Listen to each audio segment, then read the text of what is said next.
આજે બાલા હનુમાન મિત્ર મંડળ છે એના દ્વારા અને અમારે ચેતનભાઈ ગજ્જર છે એના સૌજન્યથી ભાવસિંહ હોસ્પિટલના દર્દીઓના લાભાર્થે રક્તદાન કેમ્પનું આયોજન કરવામાં આવ્યું છે.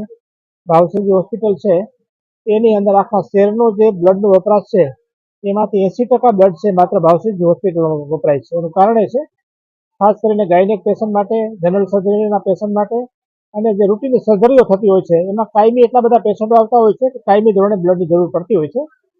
એટલે ત્યાં બ્લડ હમણાં ખૂટી ગયેલું હતું અને એમને બાલા હનુમાન મિત્ર મંડળને અને કેતનભાઈને પત્ર લખ્યો અને આજે બાલા હનુમાન મિત્ર મંડળ દ્વારા ભાવસિંહજી હોસ્પિટલના દર્દીઓના લાભાર્થે લગભગ 300-350ના ટાર્ગેટ સાથે આજે કેમ્પ કરેલો છે. સવારના 7 વાગ્યાથી રક્તદાતાઓનો પ્રવાહ ચાલુ છે. અત્યાર સુધીમાં લગભગ 185 જેટલા ડોનેટ લોકો કરી ચૂક્યા છે અને હજી ડોનરોનો પ્રવાહ ચાલુ છે. એટલે જે ટાર્ગેટ છે તો એથી થઈ જશે. પણ પોરબંદરની જનતાને પણ મારી વિનંતી છે કે જ્યારે બ્લડની જરૂર પડે ત્યારે આપણે ખૂબ હેરાન થતા હોઈએ છીએ.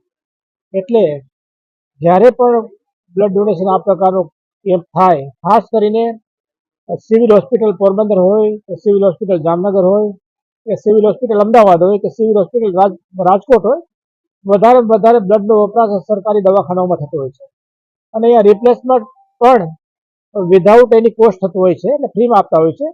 એને મોટે ભાગે નોન એફોર્ડેબલ પેશન્ટ હોય છે એ જ આની અંદર આવતા હોય છે. એટલે મારી પોરબંદરના લોકોને પણ વિનંતી છે કે ભવિષ્યમાં જ્યારે પણ ભાવસિંહજી હોસ્પિટલને બ્લડની જરૂર પડે ત્યારે અહીંયાથી રક્તદાતાઓ જો ત્યાં સીધા પહોંચીને ડોનેટ કરી આપે બ્લડ, તો અહીંયા આપણે કેમ્પ કરવાની જરૂર ન પડે. એટલે આ પ્રકારની જાગૃતિ દાખવે એવી મારી અપીલ છે. અને ભવિષ્યમાં જ્યારે પણ કેમ્પ થાય ત્યારે રક્તદાન જેટલું એકેય પણ પુણ્ય નથી. રક્તદાન મહાપુણ્ય છે. વર્ષમાં આપણે જે તંદુરસ્ત લોકો છે એ 4 વખત રક્તદાન કરે તો એને કોઈ પણ પ્રકારની તકલીફ પડતી નથી.